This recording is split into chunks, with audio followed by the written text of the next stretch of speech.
Hello friends, welcome back to my channel. तो आज के इस वीडियो में मैं आपको एक्सप्लेन करने वाली हूँ recently ZEE5 release movie am I next. So इस मूवी का टॉपिक मुझे बहुत ज़्यादा यूनिक लगा। तो चलिए विदाउट वेस्टिंग टाइम हम मूवी का एक्सप्लेनेशन स्टार्ट करते हैं। मूवी स्टार्ट होती है जम्मू से, जहाँ पर हनी नाम की एक लड़की अपने पापा और मम्मी के साथ रहती है। हनी अभी स्कूल में पढ़ती है एंड उसकी उम्र 14 साल है। एक दिन हनी जब स्कूल जाती है, वो स्कूल में बेहोश हो जाती है। स्कूल वाले डॉक्टर को बुलाते हैं एंड डॉक्टर हनी का चेकअप करती है, जिसके बाद वो हनी के पेरेंट्स को बुलाकर बताती है कि हनी प्रेग्नेंट है। ये सुन के उसके पापा और मम्मी दोनों को बहुत बड़ा झटका लगता है। हनी की मम्मी घर आने पर हनी को डांटने लगती है कि वो किसका बच्चा अपने पेट में लेकर घूम रही है। हनी को तो अभी तक पता ही नहीं था कि वो प्रेग्नेंट है। जैसे ही वो ये सुनती है, अपने आप को रूम में लॉक कर लेती है।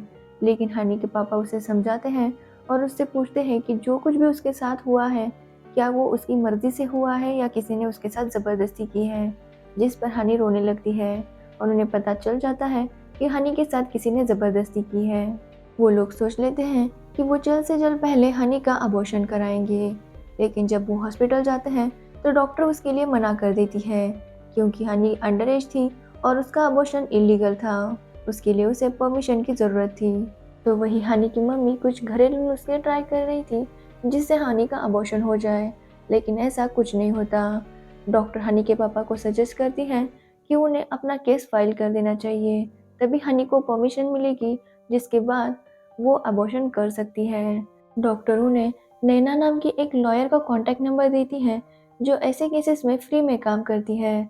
साथ ही उसका एक एनजीओ है और वो एक लेडीज़ है, तो वो हनी के केस को अच्छे से संभाल लेगी। हनी के पापा नैना से कांटेक्ट करते हैं, लेकिन हनी की मम्मी नहीं चाहती थी कि इस सब के बारे में सबको पता चले।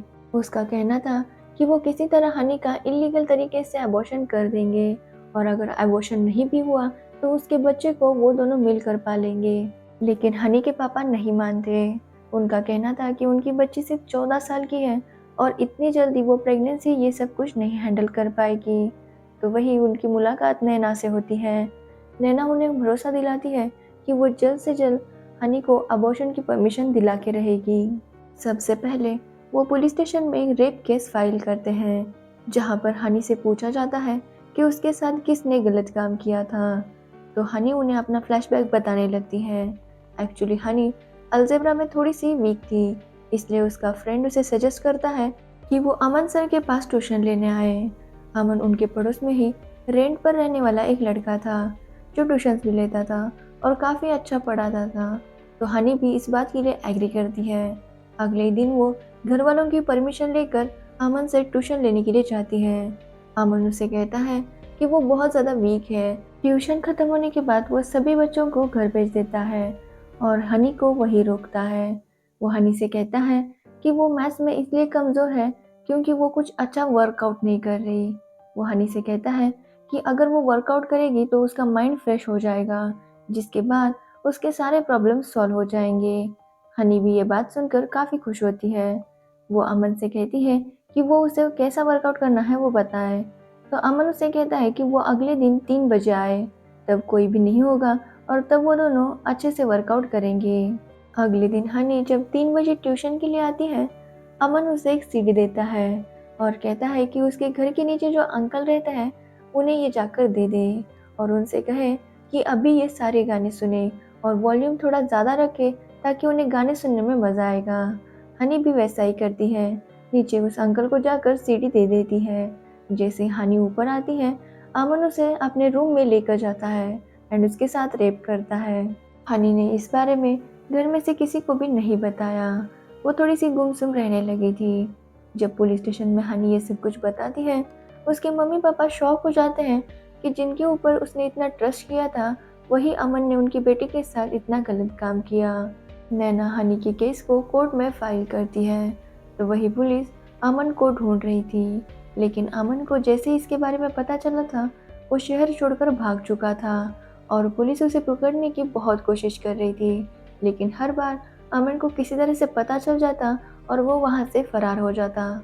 लेकिन पुलिस अमन को उसी के गांव से पकड़ लेती है और उसे अरेस्ट कर लिया जाता है। जब अमन को कोर्ट में पेश करते हैं, तो उसका लॉयर उसे बेगुनाह साबित करने के लिए थोड़ा टाइम मांगता है। लेकिन जज अमन को 12 दिनों तक रिमांड पर लेने की ऑर्डर देते हैं। तो वही हनी के लिए वो अबॉर्शन की परमिशन नहीं देते। उनका कहना था कि ये बहुत ही कॉम्प्लिकेटेड मैटर है और इस पर वो फैसला नहीं सुना सकते, इसलिए वो हाई कोर्ट में अपील करने के लिए कहते हैं। जिसके बाद नैना हाई कोर्ट में अपील करती है। लेकिन हनी की माँ इस सब से खुश नहीं थी। वो चाहती थी कि जल्द से जल्द इसका कुछ सॉल्यूशन निकले, क्योंकि हनी की प्रेगनेंसी के महीने बढ़ रहे थे, लगभग 4 महीने हो चुके थे। तो वही अमन के पापा डिसाइड करते हैं कि वो अमन के लिए एक बहुत बड़ा वकील करेंगे ताकि अमन आज़ाद हो जाए। उनका कहना था कि रेप जैसी मामूली चीज़ के लिए वो फंस गया है। उन्हें वैभवी सचदेवा नाम की एक लॉयर मिल जाती है जिन्होंने काफ़ी बड़े बड़े केस हैंडल किए थे। तो वो उन्हें ही अमन का लॉयर बनने के लिए कहते हैं। वैभवी उन्हें कहती है कि उनका केस काफ़ी ज़्यादा कमज़ोर है, इसलिए वो 2 लाख रुपए पर हियरिंग के रेट के हिसाब से उनका केस लड़ेगी। अमन के पापा उस बात के लिए एग्री करते हैं। कोर्ट में नैना जज साहिबा को बताती है कि हनी की प्रेगनेंसी के 5 महीने हो चुके हैं और अगर जल्द से जल्द अबॉर्शन नहीं किया गया तो बाद में कॉम्प्लिकेशंस बढ़ सकते हैं, इसलिए जल्द से जल्द परमिशन दी जाए। जिसके बाद जज एक डॉक्टर को हनी की हेल्थ कंडीशन चेक करने के लिए कहती है कि वो अबॉर्शन सह सकती है या नहीं। चेकअप के बाद डॉक्टर उसे बताता है कि हनी के लिए अबॉर्शन कॉम्प्लिकेटेड हो सकता है, बहुत सारे हेल्थ इश्यूज भी हो सकते हैं। जिसके बाद जज डिसाइड करती है कि वो हनी को अबॉर्शन की परमिशन नहीं दे सकती। नैना उन्हें काफ़ी ज़्यादा रिक्वेस्ट करती है, लेकिन जज नहीं मान रही थी। वो कहती है कि ये मैटर बहुत ज़्यादा कॉम्प्लिकेटेड है, इसलिए उसे थोड़ा और टाइम चाहिए। वैष्णवी इस मामले में कुछ भी नहीं कहती। अमन के पापा इस बात से काफ़ी ज़्यादा गुस्सा थे कि वैष्णवी क्यों कुछ नहीं कर रही है, लेकिन वैष्णवी तो बस केस को खींचना चाहती थी ताकि उसे अच्छे से पैसे मिल सके। एक दिन अमन के पापा हनी के मम्मी पापा से मिलने जाते हैं और उन्हें रिक्वेस्ट करते हैं कि वो केस वापस ले ले, क्योंकि इससे दोनों की बदनामी हो रही है। वो उनसे कहते हैं कि वो हनी का अच्छे से अच्छा हॉस्पिटल में अबॉर्शन करवा देंगे और उसके लिए जितने भी पैसे लगेंगे वो खुद भरेंगे। लेकिन हनी के पापा इस ऑफर को ठुकरा देते हैं और उनसे बिना कुछ कहे वापस आ जाते हैं। हनी की माँ चाहती थी कि वो लोग केस वापस ले लें, लेकिन हनी के पापा और हनी दोनों भी इस बात के लिए नहीं मानते। अगली हियरिंग में वैष्णवी अपने कुछ पॉइंट्स रखती है। वो कहती है कि अमन और हनी के बीच में जो कुछ भी हुआ था वो रेप नहीं था, वो दोनों के सहमति से हुआ था और हनी अब इस बात से मुकर रही है ताकि उनकी फैमिली अमन के परिवार से पैसे ले सके। वो उन्हें वो रिकॉर्डिंग भी सुनाती है जो अमन के पापा ने ऑफर रखी थी हनी के पापा को। वो कहती है कि शायद हनी के पापा की डिमांड्स बहुत ज़्यादा है, इसलिए उन्होंने इस ऑफर को ठुकरा दिया। ये सब सुनने पर जज उन्हें अगली डेट दे देती है। अब नैना डिसाइड करती है कि वो हनी को सबके सामने लाएगी। वो एक रिपोर्टर को बुलाती है जिसमें हनी का इंटरव्यू लिया जाता है। अब पब्लिक भी हनी को सपोर्ट करने लगती है और हनी भी रेगुलरली स्कूल जाना स्टार्ट करती है। तो वही जज की बेटी भी हनी को सपोर्ट कर रही थी। वो अपने माँ से कहती है कि ये केस तो एकदम क्लियर है, तो फिर भी क्यों डिसीजन नहीं लिया जा रहा। लेकिन जज का कहना था कि उसके भी हाथ बंधे हुए हैं। तो वही वैष्णवी की बेटी उससे लड़ रही थी कि वो कैसे एक क्रिमिनल का साथ दे रही है। कोर्ट में नैना अमन के खिलाफ जज साहिबा को कुछ प्रूफ देती है।